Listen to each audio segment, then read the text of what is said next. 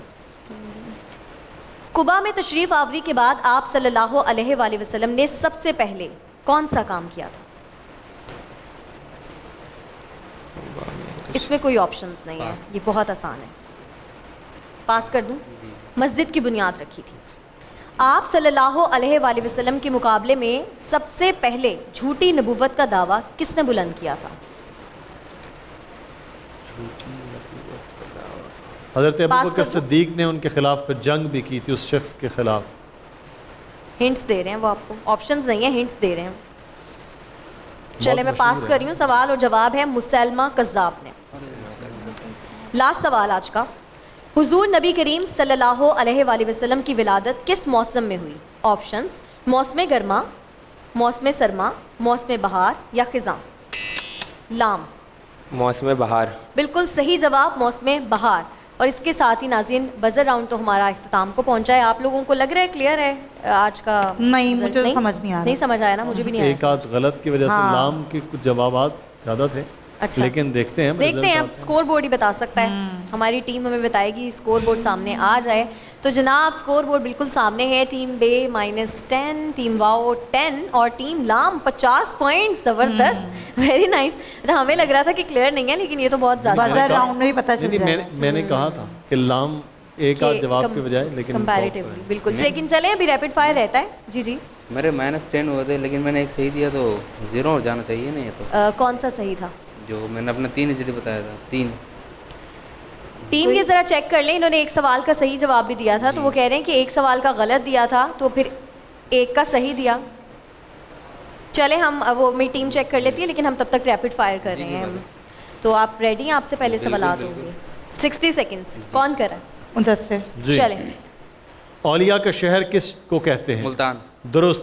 حضرت عثمان غنی کو جب شہید کیا گیا تو آپ اس وقت کیا کر رہے تھے؟ نیکسٹ. حضرت علی کو شیر خدا کا خطاب کب ملا تھا؟ نیکسٹ. حضرت ابوبکر صدیق کے دور میں لڑی جانے والی آخری جنگ کون سی تھی؟ غزوہ احد. غلط. شاہینوں کا شہر کس شہر کو کہتے ہیں؟ ملتان. نہیں, شاہینوں کا شہر. نیکسٹ. پاکستان کے پہلے نجی چینل کا آغاز کب کیا گیا؟ نیکسٹ. حضرت ابوبکر صدیق کی نماز جنازہ کس نے پڑھائی؟ حضرت عثمان. غلط. کس نے جمعہ کی نماز میں پہلی اذان کا اضافہ کیا تھا؟ حضرت عثمان نے. درست. حضرت سعد رضی اللہ تعالیٰ عنہ کی کنیت کیا تھی؟ ابی وقاص. غلط. حضرت حضرت صلی اللہ علیہ وسلم کے سگے کتنے چچا تھے؟ نیکسٹ. پاکستان کا سب سے بڑا ہاکی اسٹیڈیم کہاں ہے؟ لاہور. درست. پاکستان کا دل کس شہر کو کہا جاتا ہے؟ نیکسٹ. نیکسٹ.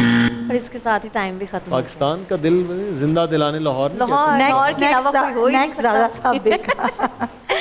اچھا جی, ریڈی ہیں آپ ٹیم واؤ؟ اسٹارٹ کریں. ڈرنک بھی آیا ہوا ہے کوئی رمضان میں بہت وہ چل رہا ہے, کوئی اس نام سے ایک ڈرنک بھی ہے. اچھا, چلیں واؤ اسٹارٹ کریں. چلیں ٹیم واؤ ریڈی ہیں آپ؟ 60 سیکنڈز. جی سمیہ اسٹارٹ. پاکستان میں اب تک کتنے صدر آئے, تعداد بتائیے. پاس. پاس.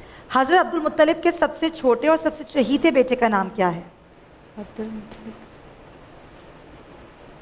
کس صحابی نے سب سے پہلے نعت رسول مقبول صلی اللہ علیہ وآلہ وسلم پڑھی؟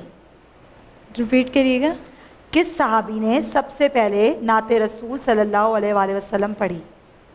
پاس. رقبے کے لحاظ سے پاکستان کا سب سے بڑا صوبہ کون سا ہے؟ بلوچستان. بالکل صحیح. حضرت عثمان رضی اللہ تعالیٰ عنہ کا دور خلافت کتنے عرصے رہا؟ 14.